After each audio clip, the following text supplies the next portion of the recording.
सकाळची वेळ होती. स्वयंपाकघरात आल्याचा चहा आणि तव्यावर भाजल्या जात असलेल्या पराठ्यांचा सुगंध सर्वत्र पसरलेला होता. कविता खूप वेगाने हात चालवत नाश्त्याची तयारी करत होती. इतक्यात खोलीतून एक कठोर रागावलेल्या स्वरात आवाज घरभर घुमू लागला. कविता, ए कविता, कुठे गेलीस? पटकन इकडे ये. आवाज इतका कठोर आणि तीव्र होता की कविताच्या काळजाचा ठोका चुकला. तिचा श्वास जलद झाला. तिने पटकन पराठा तव्यावरून काढला, गॅस बंद केला आणि हात पुसत खोलीकडे धाव घेतली. कविता खोलीत पोहोचायच्या आधीच पुन्हा आवाज घुमला. कविता, तुला ऐकू येत नाहीये का? जी, काय झालं? कविताने थरथरत विचारलं. तुला किती वेळा सांगितलंय की माझ्या पहिल्या हाकेलाच माझ्या समोर उभी राहत जा म्हणून. हे बघ, आज मला ऑफिसला हा शर्ट घालून जायचा आहे. तो शर्ट नीट इस्त्री करून दे. असं म्हणत विजयने आपला शर्ट उचलून कविताकडे फेकला. कविताने घाईघाईने तो शर्ट उचलला आणि इस्त्री करायला लागली. तेवढ्यात बाथरूममधून पुन्हा आवाज आला. अरे कविता, टॉवेल ठेवला नाहीस का? पटकन टॉवेल घेऊन ये, मला उशीर होतोय.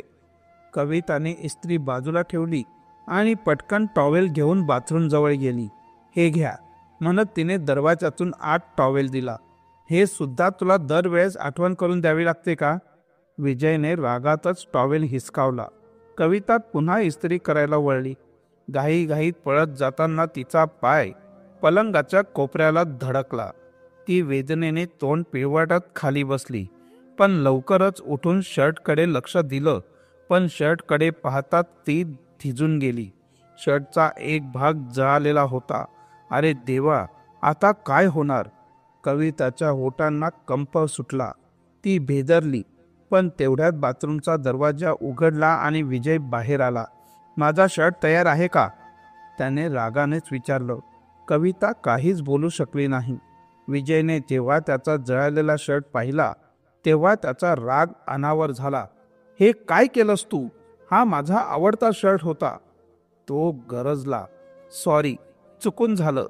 कविताने घाबरत सांगण्याचा प्रयत्न केला. विजय मोठ्याने ओरडला. तुझ्याकडून एक कामही नीट होत नाही. तेवढ्यात बाजूच्या खोलीतून सोनाली, विजयची मोठी वहिनी, मोठ्या रुबाबात आत आली. तिच्या चालण्यात एक प्रकारचा आत्ममग्न भाव होता. अरे देवा, एवढ्याशा गोष्टींवर इतका राग का? एक शर्टच तर जळाला आहे. तुम्हाला तर माहिती आहे की या बिचारीकडून कधी काही कामं नीट होत नाहीत. मी आत्ताच तुमच्या भावाचा शर्ट घेऊन येते. तुम्ही तो घालून ऑफिसला जा. पण एक गोष्ट सांगू का? जर तुम्ही माझ्या बहिणीशी लग्न केलं असतं तर वेगळंच काहीतरी चित्र पाहायला मिळालं असतं. असे टोमणे मारून सोनालीने आपलं हास्य अधिक रुंद केलं. तिच्या या बोलण्यामागचा उपहास कविताच्या हृदयाला चिरत गेला. कविताच्या डोळ्यातून पाणी येण्याच्या बेतात होतं. पण तिने कसे बसे स्वतःला सावरले. सोनाली गेल्यानंतर खोलीत एक विचित्र शांतता पसरली. कविताने धाडस करून आपल्या मनातील गोष्ट बोलण्याचा प्रयत्न केला. तुम्ही माझ्यावर इतका राग का करता?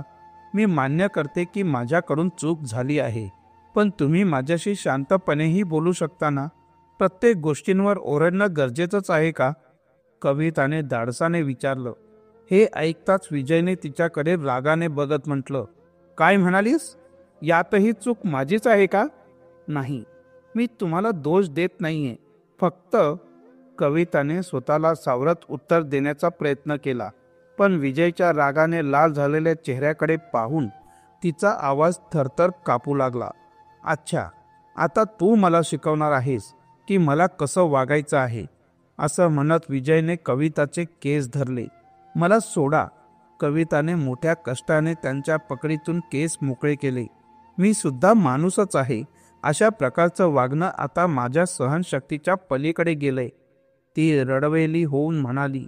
विजयचा राग आता 7व्या आसमंतावर पोचला होता. अच्छा, काय करशील? बोल ना. असं म्हणत त्याने कविताच्या गालांवर जोरदार चापट मारल्या. चापटच्या आवाजाने संपूर्ण खोली भरून गेली. कविताचं डोकं गरगरू लागलं. ती धक्क्यात होती. तिच्या डोळ्यातून अश्रू ओघळू लागले. पण ती शांत राहिली. दरवाजाजवळ 5 वर्षांचा देवांश हे सगळं पाहत होता. जिथे एकीकडे त्याची आई घाबरून उभी होती, तिथे दुसरीकडे त्याच्या वडिलांच्या रागाने भरलेल्या डोळ्यांनी त्याला वाटलं की आज वडील त्याला मारूनच टाकतील. तो धावत आपल्या आईजवळ गेला आणि तिच्या गळ्याला बिलगला. बाबा, आईला मारू नका, देवांश ओरडला. त्याचा आवाज भीती आणि घबराटीने थरथरत होता. देवांशच्या आवाजानेही शांत न होता विजय त्याच्यावरही चिडून म्हणाला की तुझ्या आईसारखा तूही खूप बोलतोस. चल, आज तुझ्या अक्कलही ठिकाणावर आणतो. असं म्हणत तो देवांशवर हात उचलायला गेला. नाही, माझ्या मुलाला हात लावायचा प्रयत्न सुद्धा करू नका, कविताने देवांशला आपल्या छातीशी लावत चिडून ओरडत म्हटलं. तिच्या डोळ्यात राग आणि असहायता दोन्हीही झळकत होते. विजय मात्र अजूनही उपाळून शिव्या देत होता. शेवटी काही वेळाने दुसरा शर्ट घालून त्याने रागाने आपली बॅग उचलली आणि दरवाजातून बाहेर निघून गेला. दरवाजा जोरात बंद करण्याचा आवाज ऐकून घरात एक विचित्र प्रकारची शांतता पसरली. कविता गुडघ्यांवर बसली. देवांशला मिठी मारून जोर जोरात रडू लागली. आई, बाबा एवढा राग का करतात? देवांशने रडलेल्या आवाजात विचारलं. पण कविताकडे त्याच्या या प्रश्नाचं उत्तर नव्हतं. दोघंही खूप वेळ एकमेकांना बिलगून बसले. कविता देवांशला शांत करण्याचा प्रयत्न करत होती, पण तिच्या आत मात्र एक वादळ उसळलं होतं. कविताच्या डोळ्यात भूतकाळाच्या आठवणी तरंगू लागल्या. ती एक साधी सुसंस्कारित मुलगी होती. केवळ 10 वर्षांची असताना तिच्या आई वडिलांचं निधन झालं होतं. त्यानंतर तिचं पालन पोषण तिच्या काका काकूने केलं होतं. काकूला कविताबद्दल विशेष महत्त्व नव्हतं, पण तिचे काका तिची खूप काळजी घेत होते. कविताने शिक्षण पूर्ण केलं आणि ती एका कॉलेजमध्ये व्याख्यात्या म्हणून नोकरी करू लागली. तिचे काका तिला एका चांगल्या मुलाशी लग्न लावून देण्याच्या तयारीत होते.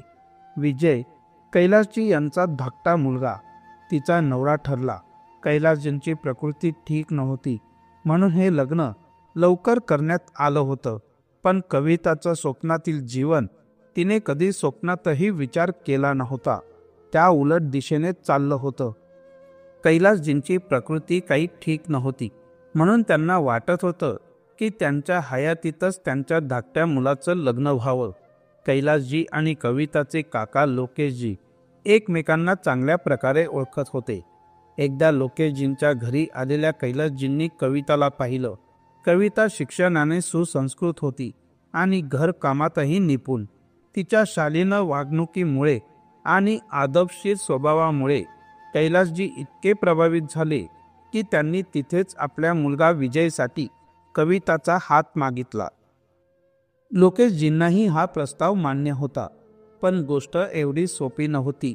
विजयची वहिनी सोनाली, जी एक प्रभावशाली आणि चतुर स्त्री होती, ती या नात्याने आनंदी नव्हती. तिची इच्छा होती की विजयचं लग्न तिच्या धाकट्या बहिणी नीतू सोबत व्हावं. सोनालीला वाटत होतं की नीतू तिच्या प्रभावाखाली राहून घरात तिचं वर्चस्व कायम ठेवू शकेल. सोनालीने कैलासजींना सांगितलं की बाबा, कविता चांगली मुलगी असेलही, पण माझ्या बहिणीची सर तिच्यात नाही. विजयसारखा शिकलेला कमावता मुलगा आहे, त्याच्यासाठी मुलगी लाखात एक हवी. परंतु कैलासजींनी सोनालीच्या बोलण्याकडे दुर्लक्ष केलं आणि विजयला या नात्यासाठी तयार केलं. कविता आणि विजयचं लग्न थाटामाटात पार पडलं. लग्नानंतरच्या सुरुवातीच्या काळात सगळं अगदी सुरळीत आणि आनंदात चाललं होतं. विजयच्या इच्छेनुसार कविताने आपली नोकरीही सोडली आणि घर सांभाळण्यावर लक्ष केंद्रित केलं. कविताने घरातील प्रत्येक सदस्याला आनंदी ठेवण्याचा पूर्णपणे प्रयत्न केला. ती सोनालीचा आदरही करत होती आणि तिला मोठ्या बहिणीचं स्थानही दिलं होतं. पण सोनालीला कविताचं हे वागणं नाटक वाटत होतं. तिला मान्यच नव्हतं की कविताला घरातल्या सगळ्यांचं प्रेम आणि सन्मान मिळावा. त्यामुळे ती नेहमीच कविताला कमीपणाचं दाखवण्याचा प्रयत्न करत होती. एकदा जेव्हा कविता आपल्या माहेरी गेली होती, तेव्हा सोनालीला संधी मिळाली. तिने विजय जवळ जाऊन सांगितलं की देवरजी, तुम्ही इतके शिकलेले, स्मार्ट आणि मॉडर्न आहात, आणि ही कविता तुमच्या योग्यतेचीच नाही. तुम्ही कुठे इतके स्टायलिस्ट आणि देखणे आणि कुठे ती साधीसुधी मुलगी. त्यावेळी विजयने काहीच प्रतिक्रिया दिली नाही, पण सोनालीच्या बोलण्याचा परिणाम त्याच्या विचारांवर होऊ लागला. हळूहळू विजयचं वागणं कवितासाठी कठोर आणि उदासीन होऊ लागलं. छोट्या छोट्या गोष्टींवरून ओरडणं, टोमणे मारणं आणि कधीकधी हात उचलणंही रोजच झालं होतं. कविताला विजयच्या या बदललेल्या वागण्याचं कारण समजत नव्हतं. तिने अनेक वेळा विजयशी संवाद साधण्याचा प्रयत्नही केला, पण प्रत्येक वेळेस विजयचा प्रतिसाद कटू आणि आक्रमकच होता. याबाबत कविताने एकदा आपल्या सासूशीही बोलण्याचा प्रयत्न केला, पण सासूचं उत्तर ऐकून ती अधिक सुन्न झाली. सासू म्हणाली की सुनबाई, नवरा बायकोमध्ये अशा छोट्या मोठ्या गोष्टी होतच असतात. त्यांना फारसा ताण देण्याचं कारण नाही. तिसऱ्यांच्या समोर या गोष्टींचं रडगाणं गाण्याऐवजी त्या खोलीतच मिटवाव्यात, सासूने सांगितलं आणि विषय संपवला. मात्र तिथे सासरे कैलासजी तिच्या परिस्थितीला समजू शकत होते. ते वेळोवेळी आपल्या मुलाला शांतपणे समजावण्याचा प्रयत्न करायचे, पण विजय त्यांच्या बोलण्याकडे कानाडोळा करत होता. कवितासाठी ही परिस्थिती अधिकाधिक कठीण होत चालली होती. एका साध्या शालीन मुलीचं आयुष्य अशा कठोर वागणुकीत हरवत चाललं होतं. ती एकटेपणाने आणि अश्रूंनी भरलेले जीवन जगत होती, पण तिच्या मनात अजूनही स्वतःच्या आत्मसन्मानासाठी लढण्याची ठिणगी जिवंत होती. कैलासजी हृदयविकाराचे रुग्ण होते. एके दिवशी त्यांच्या हृदयात तीव्र वेदना झाल्या आणि घरचे त्यांना रुग्णालयात पोहोचवण्यापूर्वीच त्यांचं निधन झालं. त्यांच्या जाण्यानंतर विजयला पूर्णपणे मोकळीक मिळाली. त्याच्या वागणुकीत आणखी उर्मटपणा आणि असभ्यता दिसू लागला. लग्नानंतर 1.5 वर्षांनी कविताने एका गोंडस मुलाला म्हणजेच देवांशला जन्म दिला. तिला वाटलं होतं की मुलाच्या जन्मामुळे कदाचित विजयच्या वागण्यात बदल होईल, पण हे तिचं फक्त भ्रम होतं. आता विजय दररोज दारू पिऊन घरी यायचा. घरात प्रवेश करताच दारूचा उग्र वास पसरायचा. कविता दिवसभर घरकामात गुंतलेली असायची आणि रात्री देवांशसोबत जागायची, पण विजयला याचं काहीच सोयरं सुतक नव्हतं. तुम्ही रोज इतक्या उशिरा बाहेर राहता, दारू पिऊन येता, कमीत कमी थोडा विचार तरी करा. एके दिवशी कविताने धीर धरून सांगितलं. विजय म्हणाला, काय म्हणालीस? मी कोणत्या गोष्टींचा विचार करावा? मी कष्ट करतोय, घर चालवतोय, आणि तू तू काय करतेस? पोळ्या करतेस, बाळाला सांभाळतेस. तुला माझी कदर करायला हवी. विजय ओरडतच म्हणाला. त्याने जवळच ग्लास जोरात जमिनीवर आपटला आणि रागाच्या भरात कविताला ढकललं. ती जमिनीवर कोसळली. विजयच्या वागण्याने व्यथित झालेली कविता संपूर्ण रात्र जागत होती. सकाळी विजय झोपलेला असताना कविता स्वयंपाकघरात नाश्ता बनवत होती. तेव्हा तिची जेठाणी सोनाली स्वयंपाकघरात आली. काय कविता, काल रात्री पुन्हा काही झालं का? गोंधळाचा आवाज तर माझ्या खोलीपर्यंत येत होता, सोनाली म्हणाली. तिच्या चेहऱ्यावर एक खोचक हसू होतं. कविता काहीही न बोलता डोकं खाली घालून काम करत राहिली. मी तर आधीच म्हणाले होते की तू या घरासाठी लायक नाहीस. ना तर तू तुझ्या नवऱ्याला सांभाळू शकतेस, ना या घराला. ताई, कृपया करून, मी आधीच खूप त्रासात आहे, कविताने शांतपणे उत्तर दिलं. त्रास? त्रास तर विजयला आहे, तुझ्यामुळे. त्यांचं आयुष्य उद्ध्वस्त झालंय. सोनालीने टोमणा मारत नाश्ता उचलला आणि तिथून निघून गेली. कविताच्या सहनशीलतेचा बांध आता पूर्णपणे तुटला होता, पण ती आपल्या मनाचा बोझ हलकं करायला कुणाकडेच जाऊ शकत नव्हती. बऱ्याच विचारानंतर तिने निर्णय घेतला. तिने एक छोटी बॅग भरली, त्यात स्वतःचे आणि देवांशचे कपडे ठेवले आणि कोणालाही न सांगता आपल्या माहेरी जायचं ठरवलं. कविता माहेरी पोहोचली तेव्हा तिला वाटलं होतं की काका काकू तिला आधार देतील, तिच्या वेदना समजून घेतील. पण जेव्हा तिने आपल्या काका काकूंना आपलं दुःख सांगितलं, त्यांची प्रतिक्रिया ऐकून ती सुन्न झाली. काका काकू थोडा वेळ एका वेगळ्या खोलीत चर्चा करत होते. त्यानंतर काका बाहेर आले आणि खोल श्वास घेत म्हणाले की बाळा, प्रत्येक घरात अशा छोट्या मोठ्या गोष्टी घडत असतात. कधी कधी रागात आवाज चढतो, पण याचा अर्थ असा नाही की याला एवढं वाढवायचं. तू हे सगळं सहन करून आपली जबाबदारी पार पाडायला हवी. हे ऐकून कविता स्तब्ध झाली. ती काही बोलायच्या आतच तिच्या काकूंनी पुढे येऊन सांगितलं की कविता, मुलीचं खरं घर म्हणजे सासरचं. जर तू वाद करून इथे राहायला आलीस तर समाजात आमची प्रतिष्ठा काय राहील? आम्हाला अजून आमच्या मुलीचं लग्न लावायचं आहे. कविताची आतली टिंगी आता जळून पेटली होती. तिच्या डोळ्यातून अश्रू वाहत होते, पण यावेळेस ते अशक्ततेचे नव्हते. तिने मनाशी पक्क ठरवलं, आता तिच्या आत्मसन्मानासाठी ती लढेल. कसंही करून तुझ्या संसाराचं रथ चालव, काकूने थंड आवाजात म्हटलं. कविताचं धैर्य आता संपलं होतं. ती थरथरत म्हणाली की काकू, पण मला त्या नरकात परत जायचं नाहीये. काका रागानेच म्हणाले की बस, आता वाद करू नकोस. आम्ही तुझ्या भल्यासाठी सांगतोय.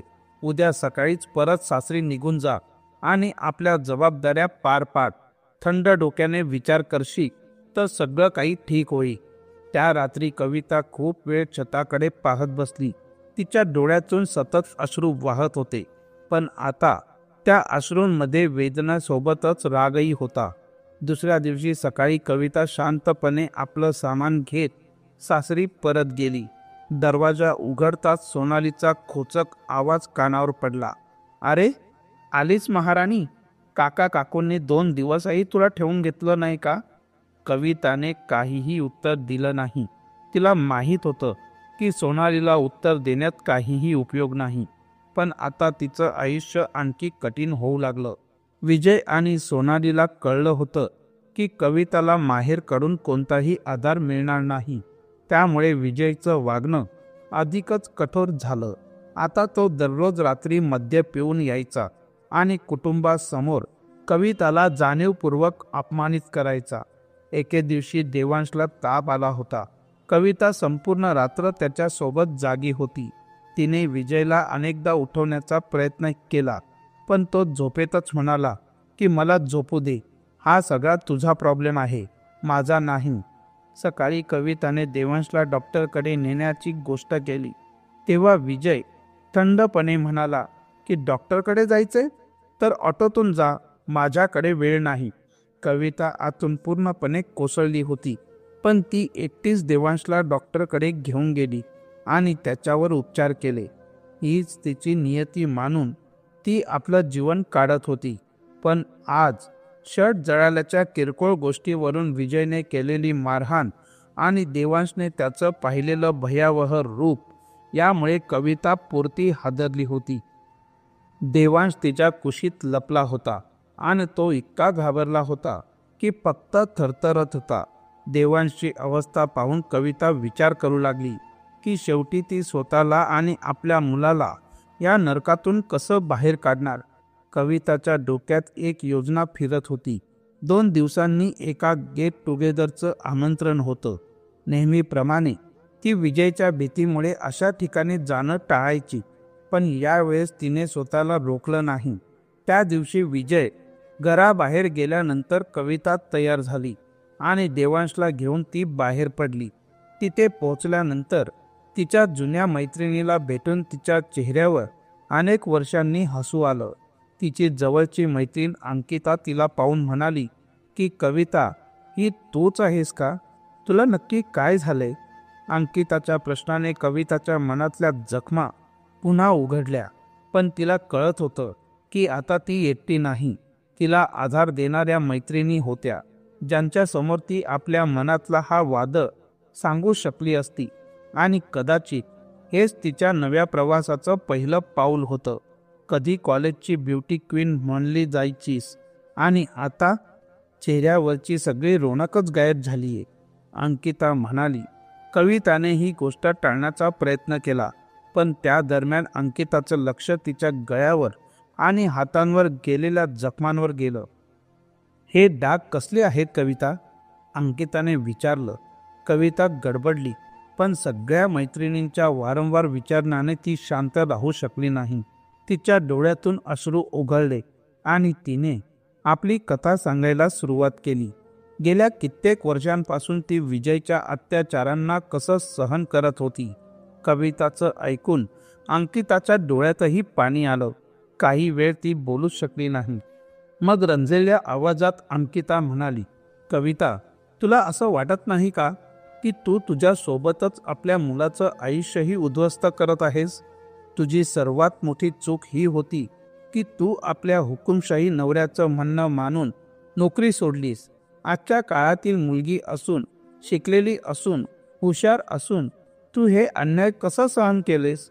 अंकिताच्या प्रत्येक शब्दाने कविताच्या मनात विचारचक्र सुरू झाले. जिथे बाकी सगळे नाच गाणी आणि गप्पांमध्ये व्यस्त होते, तिथे अंकिता आणि कविता या विषयावर बोलत होत्या. घरी जाताना अंकिताने कविताला तिच्या गाडीने सोडलं. जाताना अंकिता म्हणाली की कधीही कसलीही मदतीची गरज भासली तर मला नक्की सांग. घरी परतत असताना कविताच्या मनात विचारांचे वादळ सुरू झाले होते. घरी पोहोचल्यावर तिला समजलं की विजय अजून परतला नव्हता. तिने सुटकेचा निश्वास सोडला. जर त्याला हे समजलं असतं तर तिची आज काही खैर नव्हती. दुसऱ्या दिवशी सकाळी देवांशला शाळेत पाठवल्यानंतर कविता विजयसाठी नाश्ता बनवत होती. तेवढ्यात विजय खोलीतून बाहेर आला आणि नाश्ता करणारच होता. त्याच वेळेस सोनाली खोलीत शिरली. देवरजी, तुमच्या बायकोला काबूत ठेवा. काल दिवसभर महाराणी गायब होती. मला काही कळत नाही ती कुठे गेली होती, कुठे भटकत होती. देव जाणे. घरातील सगळी कामं मलाच करावी लागली. एवढी सूट चांगली नाही, ती खोचक स्वरात म्हणाली. सोनालीच्या या शब्दांनी विजयचा राग अनावर झाला. त्याच्या डोळ्यात राग उफाळून आला. तो जोरात पावलं टाकत कविता जवळ गेला. त्यावेळेस कविता पोळी लाटत होती. तिचं तोंड दुसऱ्या बाजूला होतं. अचानक विजयने तिचे केस पकडले आणि तिला ओढत स्वयंपाकघरातून बाहेर नेलं. माझ्या परवानगीशिवाय तू घराबाहेर गेलीच कशी? हिंमत कशी झाली तुझी? कोणाला भेटायला गेली होतीस माझ्या पाठीमागे? मी माझ्या मैत्रिणींना भेटायला, दुःखाने विव्हळत कविता म्हणाली. माझ्या परवानगीशिवाय गेलीचच कशी? या घरात राहायचं असेल तर कायद्यानेच राहावं लागेल, तो ओरडतच म्हणाला. कविता काही बोलायच्या आधीच विजयचा फोन वाजला. ऑफिसमधून कॉल होता. आज त्याला लवकर जायचं होतं हे तो विसरला होता.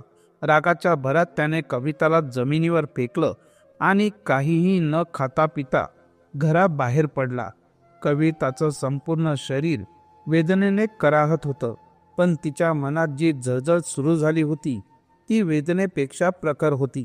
कविता विचार करत होती की आता ती सहन करणार नाही. तिचं जीवन आणि तिच्या मुलाचं भविष्य वाचवण्यासाठी तिला काहीतरी मोठं पाऊल उचलायला हवं. कविताने आपले डोळे पुसले आणि ठाम निर्णय घेतला. आता तिला स्वतःसाठी आणि आपल्या मुलासाठी आयुष्यात बदल घडवायचाच आहे. तिने घरातील कामं संपवली, जुना लॅपटॉप चालू केला, आपल्या सर्व प्रमाणपत्रांची व्यवस्थित जुळवाजुळव केली आणि आपलं रिझ्यूम अपडेट केलं आणि ठरवलं होतं की ती आता स्वावलंबी होईल. तिने शहरातील प्रत्येक कॉलेज आणि शाळेच्या वेबसाईट्स पाहायला सुरुवात केली. नोकरीच्या संधी शोधल्या, परंतु ज्या ठिकाणी संधी होती तिथे अनुभवी उमेदवारांची मागणी होती. तिच्या हाताशी अनुभव नव्हता आणि शेवटच्या नोकरीपासून 7 वर्षांचा मोठा काळ लोटला होता. तरीही कविताने हार मानली नाही. तिने अनेक ठिकाणी ईमेल आणि अर्ज पाठवले. संध्याकाळी कविता लॅपटॉपवर नजर लावून नोकरीच्या संभाव्य उत्तरांची वाट पाहत होती. इतक्यात दरवाजावर जोरात ठोका पडला. कविता दचकली. दरवाजा उघडला तर विजय बाहेर उभा होता. त्याच्या हातात एक लिफाफा होता. कविताने लिफाफा घेतला, आत जाऊन उघडला आणि कागदांवर लिहिलेला प्रत्येक शब्द तिच्या आत्म्यावर घाव करत होता. घटस्फोट? कविताच्या तोंडून कंप पावणारा आवाज बाहेर पडला. हो, विजय थंडपणे म्हणाला. आणि हे लक्षात ठेव, देवांश आता माझ्याजवळ राही. तू बेकार आहेस. तुझ्याकडे कुठलाही व्यवसाय नाही, त्यामुळे मुलाची देखभाल करण्यायोग्य नाहीस. कविताने त्या कागदांकडे पाहिलं आणि मग देवांशच्या निरागस चेहऱ्याकडे नजर गेली. तिच्या डोळ्यात अश्रू तरळले. एक क्षण वाटलं की ती जोरजोरात रडून सगळं मोकळं करावं, पण तिने स्वतःला थांबवलं. आज जर ती खचली तर देवांशचं आयुष्य उद्ध्वस्त होईल. नाही, तिने मनातच ठरवलं, काहीतरी करायलाच हवं. रात्रभर कविता विचार करत राहिली. शेवटी दुसऱ्या दिवशी सकाळी तिने अंकिताला फोन केला. अंकिता, मी आता या घरात अजिबात राहू शकत नाही. कविताच्या आवाजात कंप होता. काय झालं कविता? अंकिताने काळजीत विचारलं. विजय मला घटस्फोट देतोय आणि देवांशला माझ्यापासून दूर करण्याचा विचार करतोय. मी माझ्या मुलाशिवाय अजिबात जगू शकत नाही. मला तुझी मदत हवी आहे. शक्य असेल तर माझ्यासाठी कुठेतरी भाड्याचं घर बघ. अंकिताने न घाबरता उत्तर दिलं. कविता, काळजी करू नकोस आणि किरायाचं घर शोधायची काहीच गरज नाही. तू माझ्यासोबत राहू शकतेस. नको अंकिता, माझं सासरचे लोक आधीच माझ्यावर टीका करायला बसले. जर मी तुझ्या घरी येऊन राहिले तर ते माझ्या चारित्र्यावर शिंतोडे उडवतील. ही गोष्ट कोर्टात माझ्या विरोधात वापरतील. काही हरकत नाही कविता, मी तुझ्यासाठी छोटंसं घर शोधते आणि तुला सांगते, यावेळेस स्वतःला सिद्ध करायचं आहे आणि मी तुझ्या सोबत आहे. त्याच दिवशी अंकिताने आपल्या घराजवळ एक छोटंसं घर शोधलं. कविताने आपले आणि देवांशचे कपडे बांधले, थोडेसे पैसे गोळा केले आणि त्या नरकातून बाहेर पडायचं ठरवलं. ती देवांशला तयार करून सगळं सामान उचलून घर सोडून निघून गेली. संध्याकाळी विजय नेहमीसारखा घरी परतला. कविता, पाणी घेऊन ये पटकन, तो जोरात ओरडला. पण घरात सगळीकडे शांतता होती. तो स्वयंपाकघरात गेला. तिथेही कोणीच नव्हतं. देवांशच्या खोलीत गेला. तीही खोली रिकामी होती. विजय थक्क झाला. त्याला कळलं की कविताने आता कदाचित आपल्या जीवनाचा वेगळा मार्ग निवडला आहे. कविताच्या पत्राने विजय हादरला. त्याने पत्र उघडून वाचले. विजय, मी तुझ्यासोबत खूप वर्ष घालवली. प्रत्येक टोमणा, प्रत्येक वेदना सहन केल्या. पण आता मी आणखी सहन करू शकत नाही. तू मला नेहमीच कमजोर समजलास. पण आता मी माझ्या मुलासोबत नवी सुरुवात करणार आहे. तुला जे करायचं आहे ते कर, पण मी आता तुझ्यासोबत अजिबात राहणार नाही. पत्र वाचून विजयचा संपूर्ण देह रागाने थरथर कापू लागला. तो सोफ्यावर जाऊन बसला. घटस्फोटाची कागदपत्र फक्त कविताला धमकावण्यासाठी तयार केलेले होते, पण त्याचाच डाव उलटून गेला होता. बराच वेळ तो विचारात गुंग होता. पण घरातील सगळे जेवण करून झोपले होते. रात्री उशिरा जेव्हा त्याला भूक लागली तेव्हा तो स्वयंपाकघरात गेला. तिथे एका थाळीत थंड झालेल्या चपात्या आणि भाजी ठेवलेली होती. त्याने चुपचाप ते खाल्लं आणि आपल्या खोलीत झोपायला निघून गेला. आता त्याच्यासाठी गरमागरम चपात्या आणि आवडीच्या भाज्या करणारी कविता नव्हती. कविताला भाड्याच्या घरात राहून जाणवलं की या सगळ्या अडचणी तिच्या ताकदीची कसोटी पाहण्यासाठी आल्या आहे. तिचं एकच लक्ष होतं, देवांशला सुरक्षित बालपण आणि उज्ज्वल भविष्य देणं. पण आर्थिक अडचणी दिवसेंदिवस वाढतच होत्या. तिने पुन्हा अनेक शाळा आणि कॉलेजांमध्ये नोकरीसाठी अर्ज केले, पण तिला सर्वत्र निराशाच पदरी पडली. तेव्हा अंकिताने तिचं मनोबल उंचावत म्हटलं की कविता, कुठेही नोकरी मिळत नाही तर काहीच हरकत नाही, पण हे लक्षात ठेव, तुझी योग्यता तुझ्या सोबतच आहे. अंकिता म्हणाली, म्हणजे असं की जर बाहेरचे दरवाजे बंद झाले असतील तर तू स्वतःचं भाग्य उघडण्याचा दरवाजा उघड. तुझ्यामध्ये एवढी क्षमता आहे की तू काहीही करू शकतेस. आजकाल सोशल मीडियाचं युग आहे. जर माणसात कौशल्य असेल तर कोणत्याही प्लॅटफॉर्मवर स्वतःची ओळख निर्माण करू शकतेस. तुझी शिकवण्याची पद्धत नेहमीच उत्कृष्ट होती. मग का नाही मुलांच्या अभ्यासक्रमावर आधारित व्हिडिओ बनवून सोशल मीडियावर टाकायचास? माझं म्हणणं लक्षात घे. अंकिताच्या जाण्यानंतर कविता स्वतःशीच म्हणाली, सल्ला तर खूप चांगला आहे. मला याबद्दल पुरेशी माहिती नाही, पण जिथे इच्छा असते तिथे मार्ग नक्की सापडतो. आता कविताच्या डोक्यात एक नवी योजना आकार घेत होती. स्वतःच्या पायांवर उभं राहून स्वतःचं जग निर्माण करण्याची. कविताने स्वतःसाठी नवीन वाट शोधण्याचा निर्धार घेतला. तिने स्मार्टफोन उचलला आणि तासनतास मेहनत करून व्हिडिओ बनवण्याची तंत्रशास्त्र शिकली. 12वीच्या मुलांची परीक्षा जवळ असल्याने तिने पहिल्यांदा त्यांना मदत होईल असे विषय निवडले. दुसऱ्या दिवशी अंकिताच्या मदतीने तिने व्हिडिओ तयार करण्याची तयारी केली. अंकिताने कॅमेरा सेट केला आणि कविताने आत्मविश्वासाने शिकवायला सुरुवात केली. तिची शिकवण्याची शैली इतकी सोपी होती की कठीण विषय देखील मुलांसाठी सोपे वाटू लागले. पहिला व्हिडिओ अपलोड करताना कविताच्या मनात थोडासा संकोच होता. तिने अंकिताला विचारलं, कोणी हे पाहिल का ग? त्यावर अंकिता हसतच म्हणाली की तू चिंता करू नकोस. तुझं काम एवढं चांगलं आहे की लोक तुला स्वतःहून शोधतील. फक्त थोडासा धीर ठेव. काही दिवसातच व्हिडिओला चांगले व्ह्यूज मिळू लागले. काही लोकांनी कमेंट्स केले की तुमची शिकवण्याची पद्धत खूपच छान आहे. कृपया पुढील विषयावर लवकर व्हिडिओ बनवा. तर काहींनी धन्यवाद देऊन म्हटलं की तुम्ही माझ्या मुलाच्या अभ्यासाची भीतीच घालवली. हे सकारात्मक प्रतिसाद पाहून कविताच्या डोळ्यात चमक परतली. तिने आणखी व्हिडिओ बनवायला सुरुवात केली आणि विषयांना सखोलतेने समजावून सांगू लागली. दिवस रात्र मेहनत करून तिच्या प्रयत्नांना फळ मिळू लागले. एका महिन्याच्या आत हजारो लोक तिच्या कामाशी जोडले गेले. काही काळानंतर सोशल मीडियावरून मिळणाऱ्या उत्पन्नाने कविताला आर्थिक स्थैर्य मिळवून दिलं. तिने देवांशचं एका चांगल्या शाळेत प्रवेश घेऊन दिला आणि स्वतःही नवीन कोर्सेस करून आपलं ज्ञान वाढवायला सुरुवात केली. कविता घर सोडून गेल्यानंतर घरातील वातावरण पूर्णपणे बदललं होतं. सोनाली स्वयंपाकघरात भांडी आपटत बडबडत होती. विजयने विचारले की वहिनी, अजून नाश्ता तयार नाही का? त्यावर सोनालीने संतापून उत्तर दिलं, नाश्ता? हो, का नाही? आता मी इथे सर्वांची नोकरानीच आहे, नाही का? शेवटी मीही माणूस आहे, किती काम करायचं? त्याच वेळेस सासूबाईंचा आवाज त्यांच्या खोलीतून आला, सोनाली, माझी औषधं आणि चहा अजून दिला नाहीस? त्यावर चिडलेल्या सोनालीने उत्तर दिलं, माझ्याकडून होत नाही. तुम्ही तुमच्या मुलाला सांगा, मी काही कामवाली नाही. सासूने संतापून विजयला हाक मारली, विजय, काय बघतोयस? काही करतोयस का? कविताला परत बोलाव, या आधी की हे घर पूर्णतः बिघडून जाईल. विजय भडकून म्हणाला, मी तिला बोलवणार नाही. ती स्वतः गेली आहे तर तीच परत येईल आणि तुम्ही चिंता करू नका. काही दिवसातच तिला तिची जागा दाखवतो.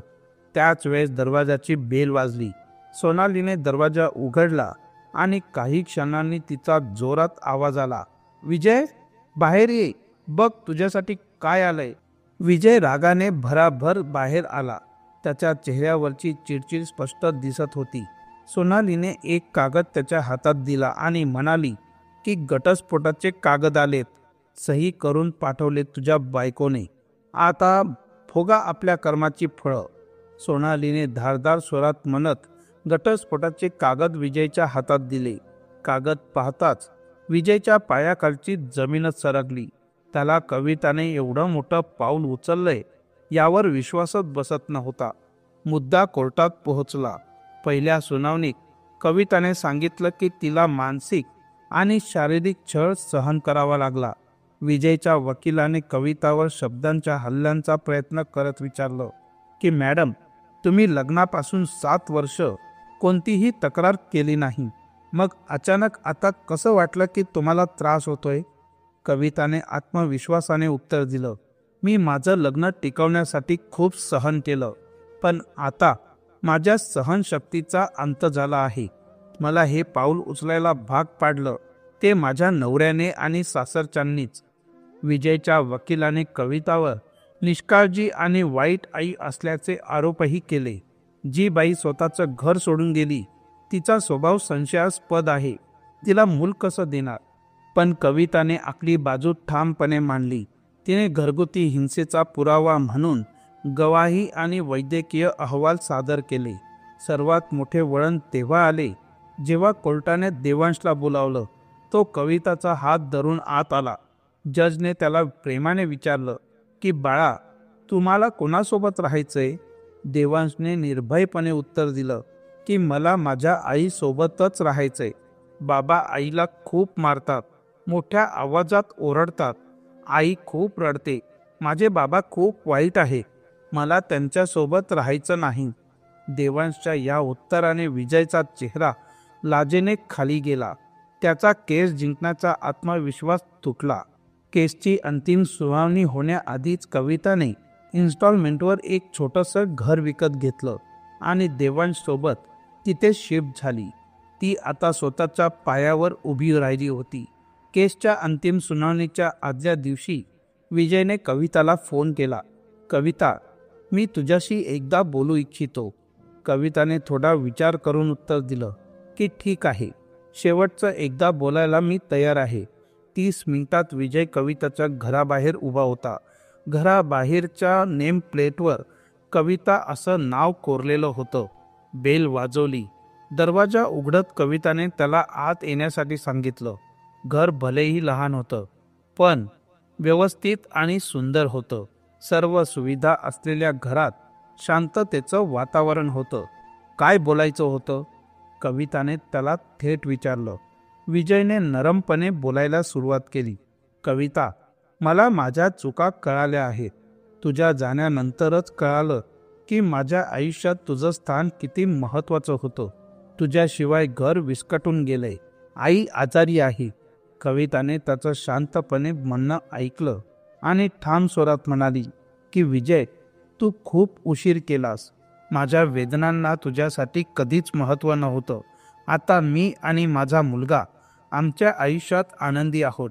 प्लीज यापुढे आम्हाला त्रास देऊ नकोस. कविताच्या ठाम उत्तराने विजयला समजलं होतं की कविताने आता स्वतःच्या आयुष्याचा आणि स्वाभिमानाचा मार्ग निवडला आहे आणि वहिनी रोजच भांडण करते आहे. आणि खरं सांगायचं तर कोर्टात देवांशने माझ्यासाठी जे काही म्हटलं त्यानंतर मी स्वतःच्या नजरेत खूपच खाली गेलो आहे. मी तुझ्यासोबत खूप वाईट वागलो, विजयने निराश स्वरात म्हणाला.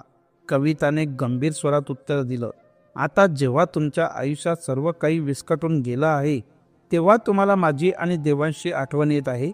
नाही विजय, मला खूप वेळा तुमच्या चुकांची जाणीव झाली, पण आता तुमचं मला सुधारण्याची इच्छा आहे का हे मला माहीत नाही. नाही कविता, मला खरंच माझ्या चुका कळाल्या आहेत. मला फक्त इतकंच म्हणायचं आहे की हे घटस्फोटाचं प्रकरण इथेच थांबव. माझ्यासोबत परत चल. सर्व काही पुन्हा नव्याने सुरुवात करूया. आणि देवांशबद्दलही विचार कर. त्याला त्याच्या बापाची गरज आहे. कविताने शांतपणे पण ठाम स्वरात उत्तर दिलं की हो, तुम्ही म्हणताय ते अगदी खरं आहे. देवांशला त्याच्या बापाची गरज आहे, पण असा बाप जो त्याचा आदर्श करेल, काळजी करेल, त्याच्या भविष्याची चिंता करेल. तुम्ही जे केले त्यावरून तुम्ही आदर्श कसे होऊ शकता? तुम्ही आपल्या बायकोला अपमानित केलं, तिला धमकावलं आणि मारलं. त्याप्रमाणे तुम्ही कधीच आदर्श बाप होऊ शकत नाही. माझ्या चुका मी कबूल करतो, पण मी तुझ्याकडून एक संधी मागतो. जर तू मला एक संधी दिलीस तर मी सर्व काही सुधारू शकतो. फक्त मला एकदा माफ कर. विजयने आत्मविश्वासाने पण पिळत स्वरात म्हटलं. कविताने ठाम स्वरात उत्तर दिलं. संघर्षाची प्रत्येक दिवशी एक संधी होती, पण तुम्ही प्रत्येक वेळेस ती संधी चुकवली. माफी मिळवण्यासाठी तुम्हाला अंजानपणाने केलेली चूक असायला हवी, पण तुमची चूक पूर्णपणे जाणून बुजून केली आहे. मी तुम्हाला माफ करू शकत नाही. आणि खरं सांगायचं झालं तर आता माझ्या आयुष्यात तुमच्यासाठी स्थान नाही. विजयने एक अंतिम नजर देवांशवर टाकली आणि भारी मनाने घरातून बाहेर निघून गेला. मित्रांनो, जेव्हा एखादी महिला तिच्या धैर्याने आणि आत्मसन्मानाने पुढे जाते तेव्हा ती फक्त स्वतःचं आयुष्य बदलत नाही, तर तिच्या संघर्षामुळे जगासाठी एक प्रेरणा बनते. कविताने हे सिद्ध करून दाखवलं की प्रत्येक व्यक्तीला आपल्या कथेत बदल करण्याचा हक्क आहे. माझ्या या कथेविषयी आपले मत खाली कमेंटमध्ये तुम्ही नक्की सांगू शकता. आणि कृपया चॅनलला सबस्क्राईब करायला विसरू नका आणि व्हिडिओला लाईकही करा. मित्रांनो, पुन्हा भेटूया एका नवीन कथेसोबत. तोपर्यंत जय हिंद, जय भारत. थँक्यू.